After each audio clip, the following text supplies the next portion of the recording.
Hi everyone, welcome back. It's Raina again, and in today's video, I'll be sharing some of the ways that we use Microsoft in the elementary school for collaboration, planning, that kind of stuff. So here we go. Moving from a Google platform over to Microsoft can feel a bit overwhelming, but the more exposure and practice you get with the tools, the easier it will become, and you're going to notice a lot of overlap and similarities between the apps and tools in both systems. So this means instead of using Google Slides, it will most likely be a PowerPoint. Instead of using Google Docs, it will probably be a Microsoft Word document. Instead of Sheets, it will be Excel, etc.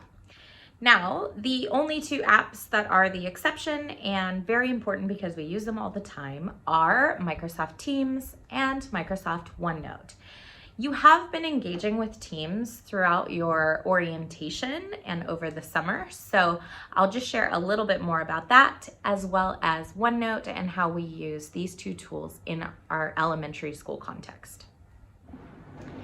Teams is a really powerful app, and it represents all of the groups or subgroups to which you belong at AISG. For example, you are part of the new staff, so you're part of that team.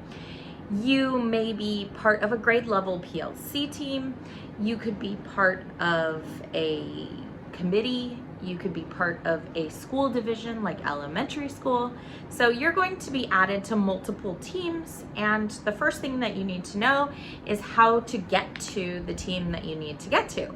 So click on the team icon over here on the sidebar, and that takes you to sort of the hub where you can find all of the teams that you've been added to. Click on the team that you want to enter, and then you will see that there are different channels within the team that helps with the organizational structures. Within the team, you will see that these channels allow you to write posts and send announcements. You can mention individuals or everybody who belongs to a certain channel. You can upload files in the file section and manage your notifications in your settings.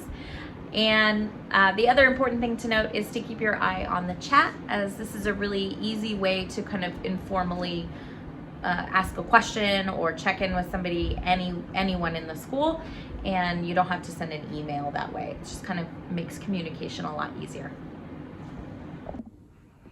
I know that was really quick, but there is more information available at the Microsoft Education Hub, so I'm going to refer you there. I highly recommend that you at least take the online course for Microsoft Teams and OneNote. And speaking of OneNote, this is an example of a OneNote notebook that you will use with your PLC teams for planning and meetings and all kinds of things. All right, so here we are in the Teams Hub. I'm going to enter the grade 3 team.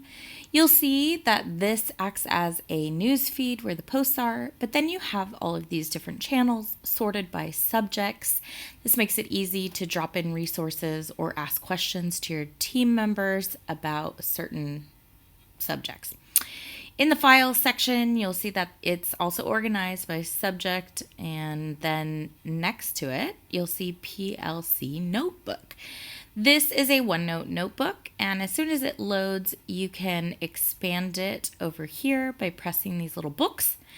You'll see there are different sections and then sub-pages to those sections. So this is their PYP meetings from last year, and then you'll see that each time that they met, they have meeting minutes, and it's an effective way to keep everything organized and all in one location.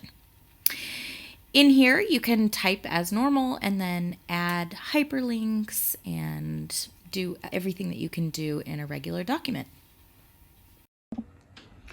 Again, I realize that was very, very brief, but everybody's is organized slightly differently. So it's only going to become familiar to you once you jump into your team and your team's OneNote and start interacting with the content. So connect with the other members of your team And if you need additional support, then obviously I am here for you. Please reach out to me via Teams in a chat, or set up a time where we can meet on a video call to screen share, whatever is convenient for you. That's it for now. I hope that that was somewhat useful for you and gives you an idea of how to navigate your Teams and OneNote spaces. And be sure to check out the Microsoft Education Center for more tutorials. And I look forward to catching up with all of you soon. Bye.